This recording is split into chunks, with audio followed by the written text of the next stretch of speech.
একটা নতুন সিরাম কেনার পর সেটার গুণাগুণ কেমন বা এটা ঠিক কেমন কাজ করে সেটা জানার আগে যদি সিরামটা অক্সিডাইজ হয়ে যায় তখন একটুখানি মন খারাপ হবে, এটাই স্বাভাবিক। তো চলেন ছোট্ট করে একটু বলি যে কিভাবে বুঝবেন আপনার ইউজ করা সিরামটি অক্সিডাইজ হয়ে গেছে বা এটার গুণাগুণ বা কার্যক্ষমতা হারিয়ে গেছে।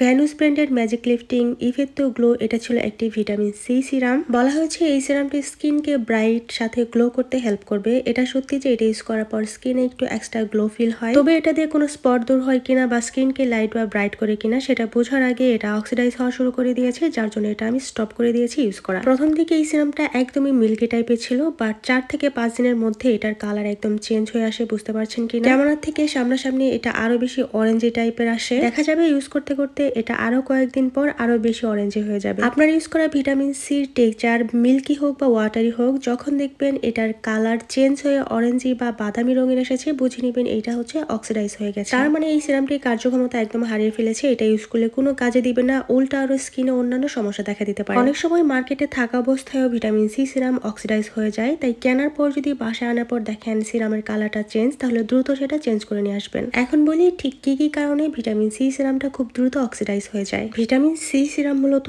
আলো, বাতাস এবং তাপের সংস্পর্শে এলে নষ্ট হয়ে যায়, যাকে জারণ বা অক্সিডাইজ বলে থাকে। এর ফলে সিরামের রং চেঞ্জ হয়ে হলুদ, বাদামি বা কমলা হয়ে যেতে পারে, যা সিরামের কার্যকারিতা নষ্ট হওয়ার প্রধান লক্ষণ। তাই সঠিকভাবে স্টোরেজ বা সংরক্ষণ না করলে, যেমন সরাসরি সূর্যের আলো আসে, অতিরিক্ত তাপমাত্রা বা বাতাস আসে, এইরকম জায়গায় সিরাম রাখলে দ্রুত নষ্ট হয়ে যায়। অনেক সময় সিরাম ইউজ করার সময় সিরামের কৌটাও অনেকক্ষণ ধরে খোলা রাখলেও সেই সিরামটা নষ্ট হওয়ার সম্ভাবনা থাকে। তাই অতিরিক্ত গরমের সময় সিরাম সংরক্ষণ করার একটা বেস্ট পার্ট হচ্ছে সিরামকে ফ্রিজের নর্মাল পার্টে রাখা, অথবা রুমের এমন কোনো জায়গায় রাখা যেখানে অন্ধকার বা সূর্যের আলো কম থাকে অথবা ঠান্ডা থাকে, এমন জায়গায় রাখা।